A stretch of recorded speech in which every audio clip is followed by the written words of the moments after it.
असं म्हणलं जातं आहे, what we read that is not important, what we remember that is important. What we see that is not important, what we observe that is important.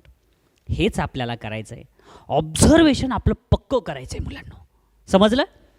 तर what we eat that is not important, what we digest that is important. समजलं? आपण काय खातो त्याला महत्त्व नाही, पचवतो काय त्याला महत्त्व आहे. तसंच आता आपल्याला ऑब्झर्वेशन, काय पाहतो त्याला महत्त्व नाही, काय ऑब्झर्व करतो त्याला महत्त्व आहे. म्हणून ऑब्झर्वेशन छान करा. आणि जर तुम्हाला अशी सवय लागली तर हीच सवय तुम्हाला पुढं 10वीपर्यंत तशीच राहील. चला तर मग आता आपण 5वी स्कॉलरशिपच्या अभ्यासक्रमामध्ये पुढं पाहूया. तर्कसंगती व अनुमान या प्रकरणातला स्वाध्याय 4.4 त्याच्यातला 19वा प्रश्न. ह्याच्या अगोदर 18 प्रश्न आपण पाहिलेले आहेत. 19वा प्रश्न पाहूया. चला बघा काय दिले त्या प्रश्नामध्ये.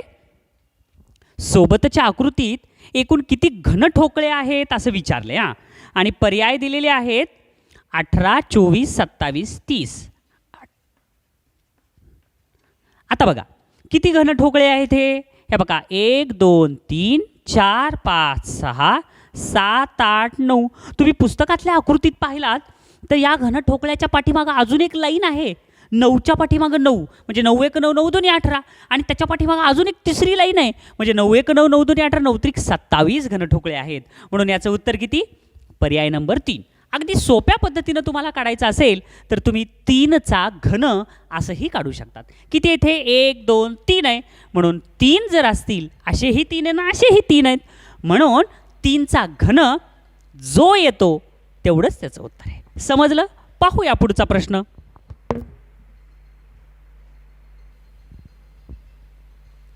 बघूया पुढचा 20वा प्रश्न. सोबतच्या आकृतीत एकूण किती त्रिकोण आहेत हे विचारले. आता यामध्ये एकूण किती त्रिकोण आहेत हे आपल्याला काढायचं आहे बरं का. प्रत्येक प्रश्नाच्या काही ट्रिक असतातच मुलांनो. मग आता ह्याच्यासाठी सुद्धा एक ट्रिक आहे. मग कशी ट्रिक आहे हे बघा. हे असं जर असेल तर आपण काय शिकवलं होतं ट्रिकमध्ये. जर असं असेल तर ह्याला 1 2 3 भाग असतात तर यांची बेरीज करायची.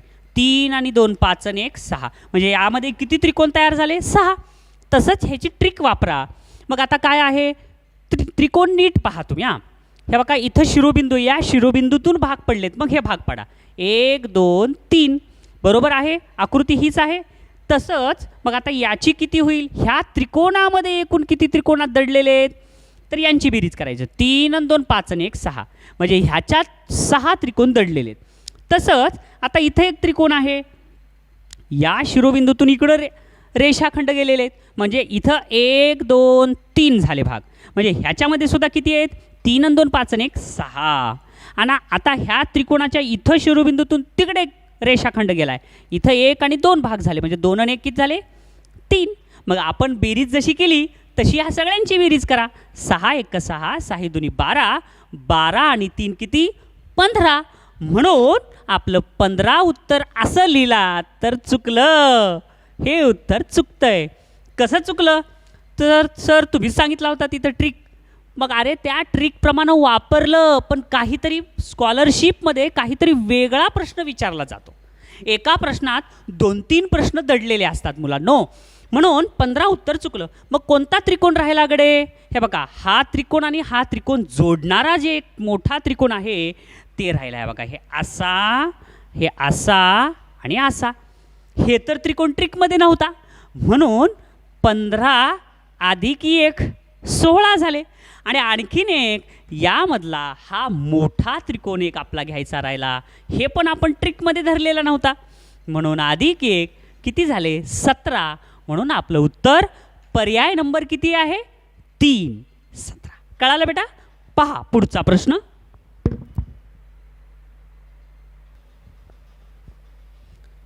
बघूया 21वा प्रश्न. सोबतच्या रचनेमध्ये काही ठोकळ्यांची मांडणी केली आहे. या रचनेमध्ये एकूण किती पृष्ठे आहेत असं विचारलंय. आता बघा आता तुम्हाला सांगायचे पृष्ठे किती. मग आता त्याच्यासाठी तुम्हाला काय करावं लागेल? पृष्ठे किती हे माहिती करून घेण्यासाठी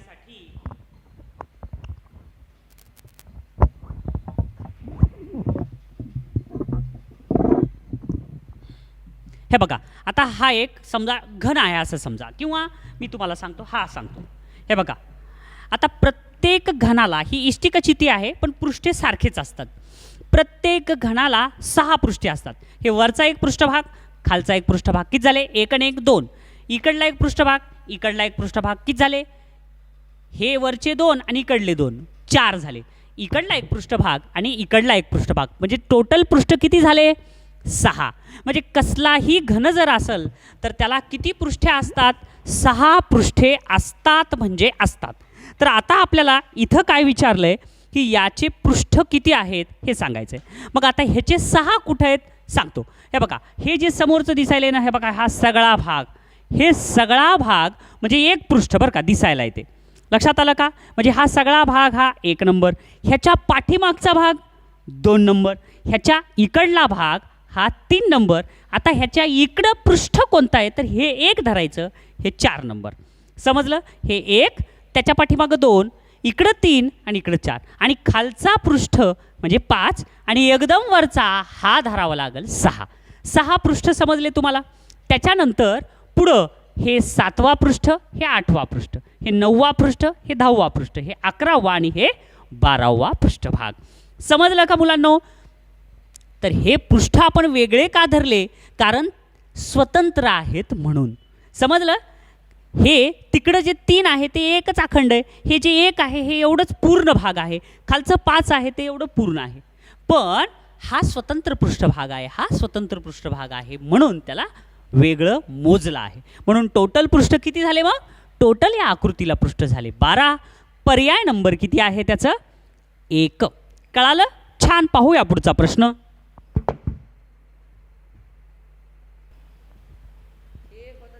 विद्यार्थी मित्रांनो, आता आपण 22वा प्रश्न पाहिलो. आता 22वा प्रश्न आणि 19वा प्रश्न एकदम सेमच आहे बरं का. फक्त 19व्या प्रश्नात 3 घन होते आणि इथं 4 दिलेत. फार सोपा प्रश्न आहे. सोबतच्या आकृतीत एकूण किती घन ठोकळे आहेत हे विचारले. आता किती घन ठोकळे आहेत? तुमच्या पुस्तकातली आकृती पहा बरं का, ती बरोबर आहे. मी तुम्हाला समजून सांगण्यासाठी आकृती काढली आहे. किती आहेत रे मग हे? 1 2 3 आणि 4. आणि इकडं पण किती आहे? हे बघा, हे 1 2 3 आणि 4. मग आता हे 4चा घन करायचा म्हणजे एकूण किती ठोकळे आहेत हे कळते. हे बघा, तुम्ही पंढरपूरला जातात का दर्शनाला? बरं ठीक आहे, कधीतरी गेलेला बघितलात का? दर्शनाला रांग असते की नाही? इथं एक जण थांबलेला असते, त्याच्या पाठीमागे इथं एक जण थांबलेला असते, आणि त्याच्या पाठीमागे तिकडे एक जण थांबलेला. तसंच हे ठोकळे आहेत, हे ठोकळे इकडे थांबलेत बरं का. किती आहेत हे ठोकळे? 4 1 4, 4 2 8, 4 3 12, 4 4 16. ह्या 16 ठोकळ्याच्या पाठीमागे अजून एक 16 ठोकळे आहेत, आणि त्याच्या पाठीमागे अजून 16 ठोकळे. म्हणजे 16 1 16, 16 2 32, 16 3 48. म्हणजे 4चा घन सुद्धा किती? 48. म्हणून याचं उत्तर पर्याय नंबर किती आहे? किती आहे? 4 येईल का? चुकलं. तर ह्याचा पर्याय बघा किती आहेत? 1 2 3 4 5 6 7 8 9 10 11 12 13 14 15 16 आहेत. मग आता 4चा वर्ग किती येईल? 4 चोक 16, आणि 16 गुणिले 4 केलं तर 16 चोक 64 येते. म्हणजे पर्याय नंबर 4. समजलं? तर हे लक्षात घ्या. आपल्याला काय करायचं आहे? ठोकळ्याच्या पाठीमागचे ठोकळे काढायचे. म्हणजे आता हे किती येते? 1 2 3 4 आहेत. म्हणजे दर्शनाला किती जण थांबलेले आहेत? 4 जण थांबलेले आहेत. समजलं? एकाच्या पाठीमागं दुसरं, ह्या 16च्या पाठीमागं पुन्हा 16, पुन्हा त्याच्या पाठीमागं पुन्हा 16, आणि पुन्हा त्याच्या पाठीमागं पुन्हा 16. म्हणजे 16 1 16, 16 2 32, 16 3 48. चुकलं, 16 चोक 64. कळालं? लक्षात आलं? आम्ही जे तुम्हाला सांगतो ते सगळं बरोबर आहे असं समजायचं नाही, पडताळून घ्यायचं. सर जे सांगायले ते बरोबर आहे का? आम्ही जर म्हणलं सूर्य पश्चिमेकडून उगवतं तर तुम्ही म्हणणार का? हो सर बरोबर आहे, तुम्ही सांगतात म्हणजे बरोबरच आहे. आम्ही जर म्हणलं समुद्राचं पाणी गोड आहे, तुम्ही लगेच म्हणायचं का? हो सर बरोबर आहे, आम्ही पिले, समुद्राचं पाणी गोडच आहे.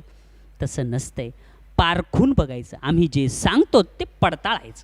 मग उत्तर किती? मग 48 का 64? करेक्ट आहे, 64. 4चा घन 64 येतो, म्हणून याचं उत्तर पर्याय नंबर 1. पहा पुढचा प्रश्न. पाहूया विद्यार्थी मित्रांनो. आता 23वा प्रश्न काय सांगितले? 23व्या प्रश्नात सोबत दर्शवलेल्या ठोकळ्यांच्या मांडणीमध्ये एकूण किती पृष्ठे आहेत असं विचारलंय.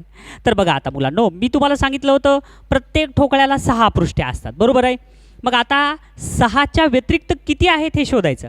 बघा आता हा समोरचा भाग हे पहिला, हे त्याच्या पुढचा हा दुसरा, हे खाली तिसरा, इकडं चौथा, इकडं पाचवा आणि तिकडं 6 झाले. मग आता हे जे झालेले आहेत ह्यात एकूण किती आहेत हे बघायचं आहे. तर आता बघा, हे इथला एक पृष्ठ आपण मोजला नव्हता 6 आणि हा एक 7, हा इथला 2चा मोजला नव्हता हे 8, हे इकडला एक मोजला नव्हता 9, त्याच्यानंतर ह्याच्या पलीकडं हे 10 ते 11, 12 आणि 13 असे एकूण किती पृष्ठ आहेत. 13 पृष्ठ आहेत हे लक्षात घ्या. त्याच्यानंतर पुढचा प्रश्न 24वा प्रश्न. आता सोबतच्या ठोकळ्यांच्या मांडणीमध्ये एकूण किती पृष्ठ आहेत. आता हा पण तसाच प्रश्न आहे. मग आता बघा 6 पृष्ठ कोणते कोणते आहेत हे पहिलं समजून घ्या. हे समोरचा एक पृष्ठ, ह्याच्या पाठीमागचा एक पृष्ठ झाले 2, खालचा एक पृष्ठ, वरचा एक पृष्ठ, किती झाले 4, इकडला एक पृष्ठ, तिकडला एक पृष्ठ, किती झाले 6. आता ही पायरी 7, हे त्याच्या वरची समोर तोंड करून असलेली 8, नंतर हे पाय ठेवायची जागा 9, पुन्हा इकडं समोर तोंड करून असलेली 10, असे एकूण किती झाले 10. म्हणून पर्याय नंबर किती येईल 3. समजायला मुलांनो फार सोपं आहे बरं का. आता इथं सुद्धा तसाच प्रश्न, वेगळा प्रश्न विचारला. दिलेल्या आकृतीत घनाकृती ठोकळे किती आहेत हा तर परीक्षेत आलेला आहे. मग आता किती घनाकृती ठोकळे आहेत हो का बघा. हे पहिला, हे दुसरा, हे तिसरा, इथं 3, हे पहिल्या पायरीला 3 आहेत. हां, त्या 3च्या पाठीमागं इकडं 3 आहेत आणि त्याच्या पाठीमागं 3, म्हणजे 3 1 3, 3 2 6, 3 3 9 ठोकळे. पुन्हा इथं 3 म्हणजे 9 10 11 12 13 14 15 ह्याच्या पाठीमागं, पुन्हा वर 16 17 18 आणि हे 19. समजलं. म्हणून पर्याय नंबर किती आलं 2. विद्यार्थी मित्रांनो, अशा पद्धतीनं आपण स्वाध्याय 4.4 हे पूर्ण शिकवून संपवलेला आहे आणि मला आशा आहे की हा भाग तुम्हाला समजला असेल. खरं तर हा भाग तुम्ही वर्गात असलाल तर समजून सांगणं फार सोपं होतं, पण या ऑनलाईनच्या माध्यमातून आता जवळपास घड्याळ इथंच आहे. सकाळी मी 8 वाजता इथं आलो होतो क्लास घेण्यासाठी आणि आता 11:15 होत आलेले आहेत. म्हणजे इतका वेळ हे ऑनलाईनच्या तासामुळं आमचा जात आहे. तरी पण एवढी मेहनत कधी सफल होईल ज्यावेळेस तुम्हाला शिकवलेलं समजलं, तर मग हे सगळ्या मेहनतीचं चीज झालं असं आम्हाला वाटेल. यामध्ये आणखीन काही सुधारणा करायची असेल तर आम्ही नक्कीच करू. उद्देश हाच आहे की तुमची प्रगती व्हावी, तुम्हाला सर्व काही आत्मसात व्हावं. तुम्हाला येणाऱ्या परीक्षेसाठी खूप शुभेच्छा. Best of luck.